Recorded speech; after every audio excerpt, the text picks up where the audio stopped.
Live from New Delhi, watching DD India Live, India's voice to the world. I'm Abhishek Mahajan. Coming up in the next 30 minutes.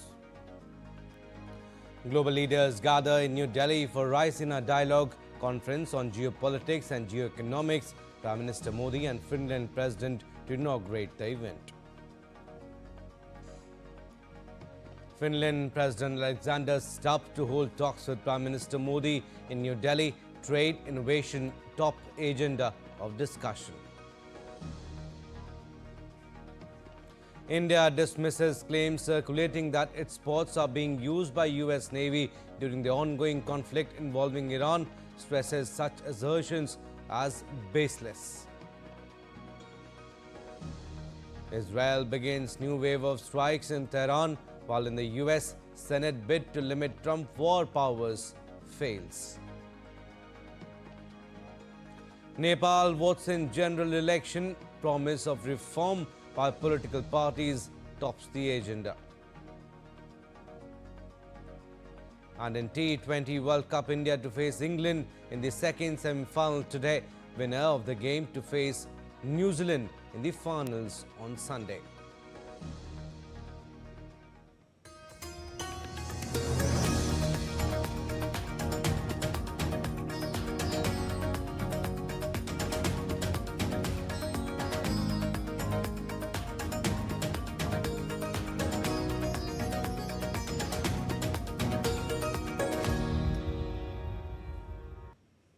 The Raisina Dialogue, India's premier conference on geopolitics and geoeconomics, will begin on Thursday. The event will be inaugurated by Prime Minister Narendra Modi along with Finland President Alexander Stubb, who will be the chief guest and keynote speaker. Organized by the Observer Research Foundation in partnership with the Ministry of External Affairs, the three-day event brings together global leaders, policy makers, academics, industry experts and journalists. Prominent speakers include Minister of External Affairs Dr. S. Jaishankar and U.S. Deputy Secretary of State Christopher Landau.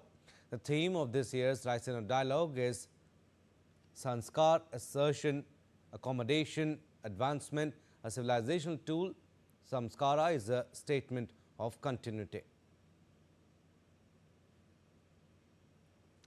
Finland President Dr. Alexander Stubb arrived in India on a 4-day visit. Upon his arrival, the visiting dignitary was accorded a Guard of Honor. This is the first visit of President Stubb to India in his present capacity. During the visit, Prime Minister Narendra Modi and President Alexander Stubb will hold discussions on strengthening bilateral cooperation across a wide spectrum of areas. They will also exchange perspectives on regional and global issues of mutual interest, including cooperation in multilateral fora. President Stubb will meet President Draupadi Murmu, Vice President C.P. Radhakrishnan and External Affairs Minister Dr. S. Jaishankar. India and Finland share warm, friendly and multifaceted relations rooted in shared democratic values. Finland is a valued partner for India in the European Union and the Nordic region.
Bhutanese Foreign Affairs Minister Leonpo Dn Dungyel is also in India to participate in the 11th Raisina Dialogue. India-Bhutan partnership is founded on deep mutual trust, enduring friendship and goodwill. His visit is expected to further strengthen bilateral cooperation and impart renewed momentum to the close and long-standing ties between the two countries. India also extended a warm welcome to Malta's Deputy Prime Minister and Minister for Foreign Affairs and Tourism Ian Borg in New Delhi for participation in 11th Raisina Dialogue. In a post on X, India's Ministry of External Affairs spokesperson Randhir Jaiswal said India and Malta share friendly and cordial relations anchored in strong people-to-people ties. Nepal is voting in a high-stakes election. The election comes months after mass protests reshaped the country's political landscape and brought in an interim government with nearly 19 million eligible voters, including 800,000 first-time voters. The outcome could determine Nepal's direction at a critical crossroads. DD India's Siddharth Bharadwaj reports from Kathmandu. Come March 5, Nepal will go to the polls. These elections mark the first national vote since violent protests rocked the Himalayan Republic in September 2025. The significance of these polls remains high, as they will decide the future direction of the country.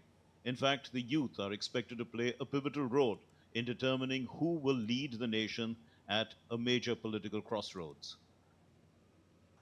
On September 8, Nepal witnessed widespread protests across the country. It all began after the government imposed a ban on social media sites, citing that tech companies had failed to meet the deadline to register under new guidelines. The ban angered the country's youth, who took to the streets. However, the protests later evolved into an anti-corruption movement, ultimately resulting in the toppling of the KP Sharma Oli government.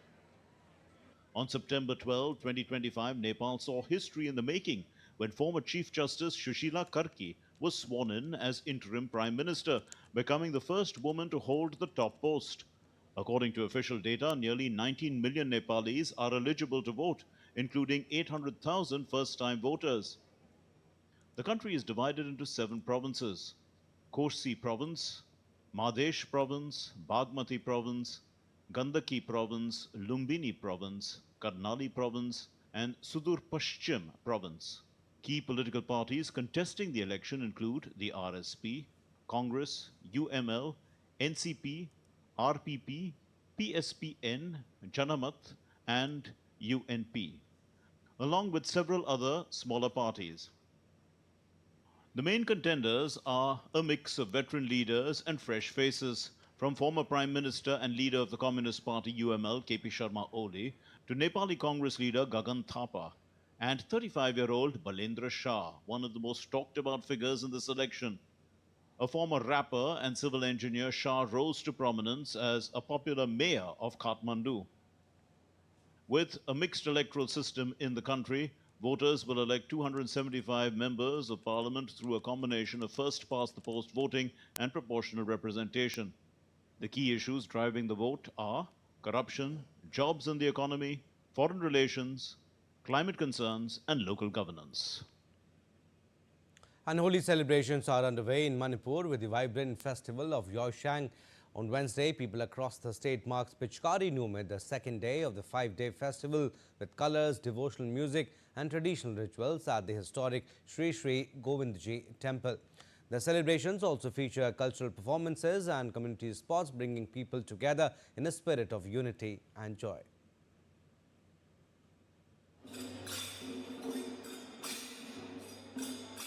The spirit of Yaoshang, Manipur's celebration of Holi, came alive on Wednesday as people from all sections of society marked Pichkari Numit, the second day of the 5-day festival. Celebrations centered around the historic Sri Sri Govindji temple, where devotees cheerfully sprayed colored water with traditional pichkaris, soaking the temple grounds in festive hues. The atmosphere echoed with Sankirtana, a revered devotional music tradition as local groups performed ritual songs, an essential part of observing the day and joining the wider community celebrations across neighborhoods. One of the highlights of the Yaoshang festival is the Brajamai, young women dressed in traditional white attire. They perform the graceful Halankar dance and take part in processions from the Bijoy Govinda temple to the Sri Sri Govindaji temple, reenacting tales of Lord Krishna and depicting the bond between Radha and her companions. This is my first time coming here for the Petkari celebration here in Govindaji temple. And I think after very stressful months for so many years in Manipur, I think people are gathered here for a celebration for happiness and spirituality. I think this is a good place here to celebrate ourselves, to seek our blessings and happiness in the Holi. As Manipur comes alive with celebration, the festival also brings communities together through sports and traditional games, setting aside grief and hardship to embrace unity and collective joy. All right, time now for a very short break. On the other side, more stories. Keep watching DD India Live.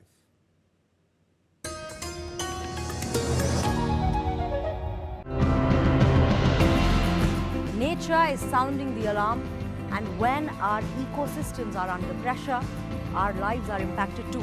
In today's episode, we take a look at how these two are coming together to help us adapt and respond to a changing world. When you conduct agriculture with Kadai cattle, you don't need to provide any extra materials or any other natural inputs to that field. The AI does not see animals in the pictures, which then have to be found by humans. But also there's certain species, especially rare species, where we don't have a lot of pictures to train the AI, that the AI then cannot classify in turn. Thanks to Santosh's information and awareness classes, that myth has disappeared. Now if we encounter a dangerous snake like a cobra, we immediately call Santosh to perform a rescue.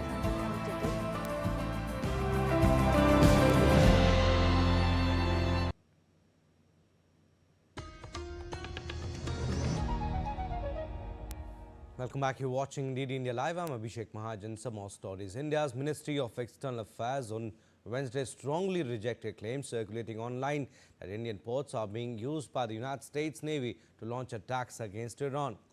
The government's denial came through a post from the MEA's official fact-check handle on social media, which described the allegations as completely fake and false. The clarification followed reports broadcast by One America News, which claimed that Indian naval facilities were being used by American warships to stage operations targeting Iranian assets. The claim quickly spread on social media platforms, including X and Telegram, triggering widespread discussion and speculation online. Responding to the reports, the MEA's fact-check account issued a direct rebuttal. It further cautioned against such baseless and fabricated comments. And Air India is closely monitoring the evolving situation in West Asia and has started operating a few flights to and from Dubai and Jeddah to bring back stranded passengers, giving higher priority to their safety and well-being. Most of the operations to the West Asia will remain suspended till 23:59 hours IST of Thursday after careful assessment of the current situation, while Air India plans to commence its scheduled operations to and from Jeddah from Thursday. Flights AI 2255, 2256, Delhi, Jeddah, Delhi, AI 2251, 2252, Mumbai, Jeddah, Mumbai, and AI 2245, 2246, Mumbai, Jeddah, Mumbai will fly. Air India has also planned to operate B777 aircraft, which has large capacity on Mumbai, Dubai, Delhi route on Thursday to fly back stranded passengers. Air India is also assisting passengers with alternative arrangements and options of full refunds or complimentary rescheduling. Air India requested passengers to check flight status on airindia.com or contact 24/7 call center at +91 11693 9333 and +91 11693 9999 for any support. And amid the escalating conflict in West Asia, special flights from Dubai landed safely at several Indian airports on Wednesday. Passengers stranded by widespread cancellations and delays have found relief through coordination between airport authorities and airline officials. Some flights from Dubai also arrived in other cities such as Chennai and Hyderabad. Passengers expressed their relief upon returning home. Let's take a listen. मेरा पहली तारीख का return था 1 मार्च का, अभी वो cancel होके 2 तारीख को वो भी कैंसिल हुआ, 3 तारीख का भी कैंसिल हुआ, फिर एयर अरेबिया में था 4 तारीख का, वो भी कैंसिल हुआ। अभी जो सिचुएशन है जो कल उधर हुआ है उसके बाद सिचुएशन बहुत खराब थी। उसके बाद भी आज सुबह को फ्लाइट मॉर्निंग में एमिरेट्स का चालू हो गया था। बच्चों के स्कूल बंद हो गए थे, बट हम लोग को 3-4 दिन वेट करना फिरा, फिर फ्लाइट मिली तो हम आए। सरकार ने पूरा कोऑपरेशन दिया, यानी कि जितने लोग होटल में रहे सबको फ्री होटल मिला। हमारा होटल था 1 मार्च को खत्म था, सबको फ्री होटल दिया सरकार ने।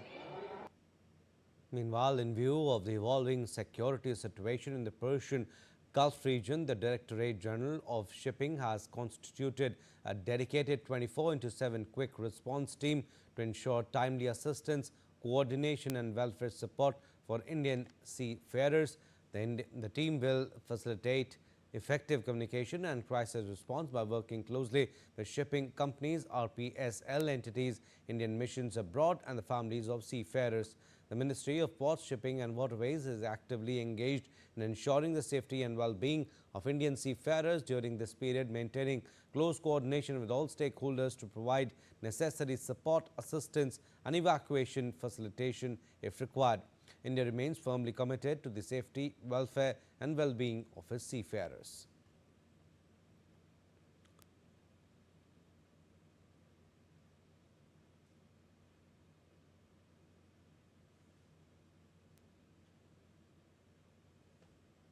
Now, Iran said on Wednesday that more than 1,000 people have been killed in the country since Saturday as a result of US-Israeli strikes. The toll follows joint US-Israeli attacks on Tehran and several other Iranian cities starting Saturday morning, which resulted in the deaths of Iran's Supreme Leader Ayatollah Ali Khamenei, his family members, top military commanders and many civilians. In the early hours of Wednesday, the US and Israeli forces struck a girls' school in Urmia in Iran's West Azerbaijan province. An airstrike hit the Hezbollah stronghold of South Beirut early Thursday after Israel had issued a warning to the residents.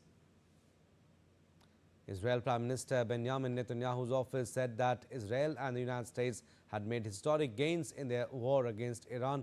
A spokesperson for Netanyahu also said in a video message that the attack was needed as Iran was using new underground bunkers to rebuild its atomic bomb program.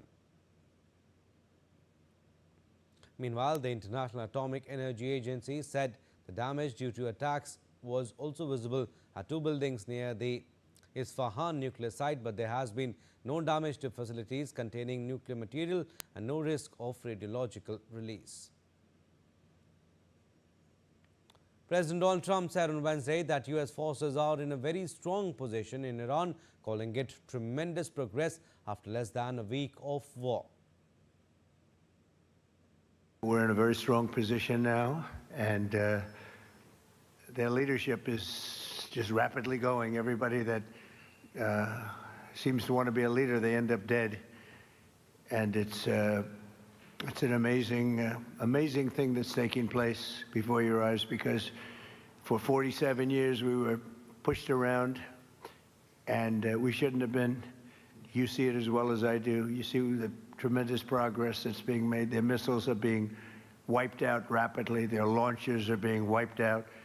They're attacking their neighbors. They're attacking their, in some cases, allies, or not so long ago allies.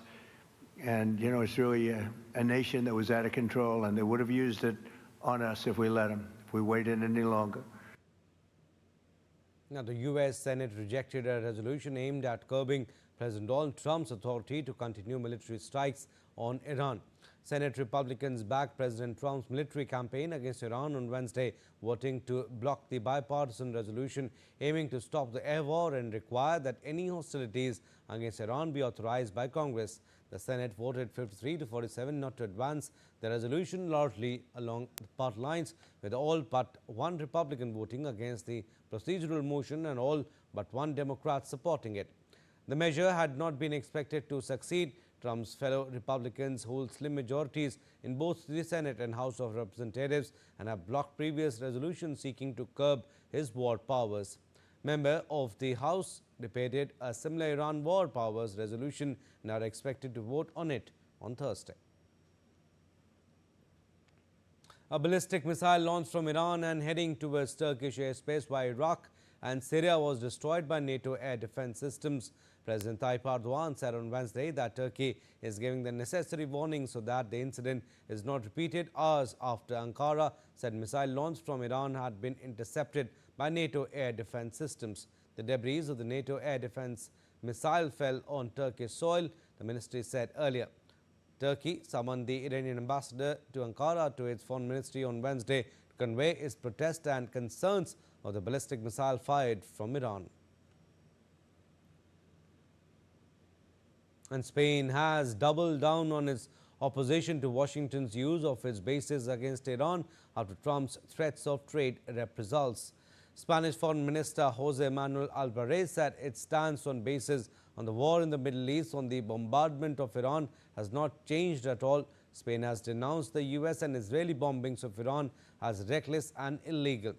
Deputy Prime Minister Maria Jesus Montero said Spain will not be vassals to another country. Earlier on Wednesday, White House Press Secretary Caroline Leavitt said Spain has agreed to cooperate with the US military a day after President Trump threatened to cut trade with Madrid over its stance against the US-Israeli strikes on Iran. All right, US President Donald Trump met with leaders of major technology companies on Wednesday, including Google, Meta and OpenAI. A White House official said Google, Microsoft, Meta, Oracle, XAI, OpenAI and Amazon will sign the pledge. The meeting was scheduled to formalize a pledge aimed at protecting consumers from rising electricity costs tied to the rapid expansion of energy-intensive data centers. The initiative is being launched ahead of the November midterm elections, with voters increasingly concerned about energy affordability and the increased strain on the country's power grids. The pledges included a commitment by technology companies to bring or buy electricity supplies for the data centers, either from new power plants or existing plants with expanded output capacity. A power outage struck most of Cuba, including Havana, the state electricity utility, as the communist-run government grapples with increased pressure from the Trump administration that has curtailed oil shipments. Cuba has experienced a series of major blackouts in recent years, even before U.S. actions to cut off oil shipments, particularly from top supplier Venezuela after Washington's action against leader Nicolas Maduro in early January. Cuba's government has attributed its economic crisis to decades of economic sanctions from the U.S., contributing to the lack of investment in power generation and the electric grid. Mexico, an alternate supplier to Venezuela, said it would halt supplies after the U.S. threatened tariffs on countries supplying Cuba with oil.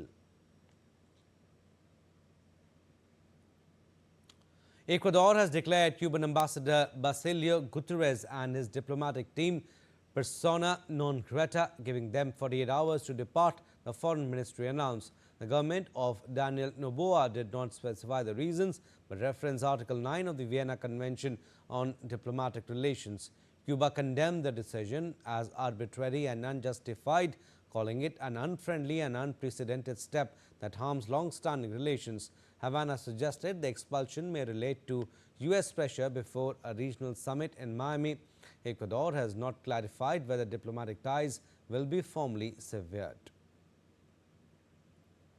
Cricket now, India bid to become the first team to successfully defend the 2020 World Cup title as they square off with England in the second semi-final in Mumbai on Thursday. It is the third T20 World Cup semi-final in a row between the two teams, and each team, the winners, went on to lift the trophy.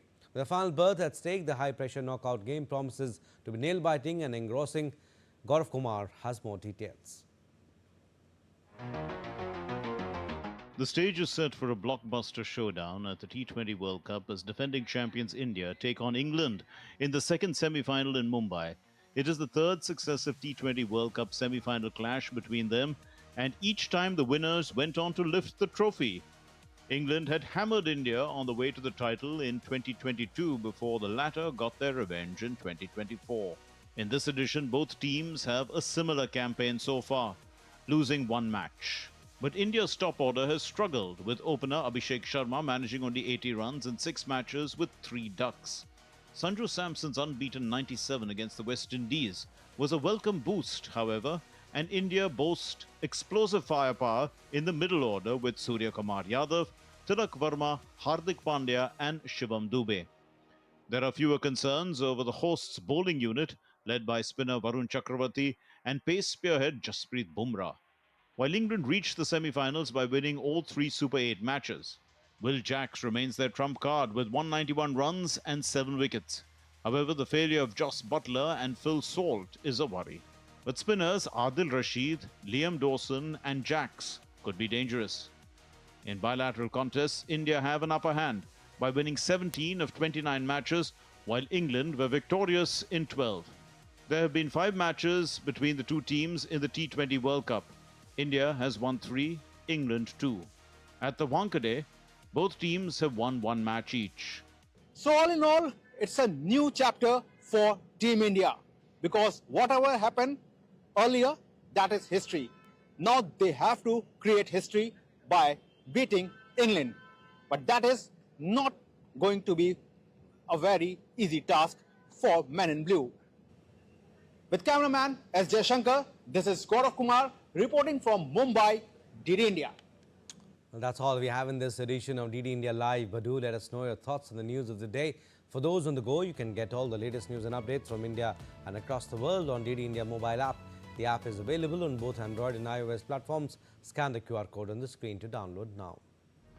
And we'll be back with more news as it breaks here on DD India. I'm Abhishek Mahajan from All for Air in Delhi. Thanks for watching DD India Live.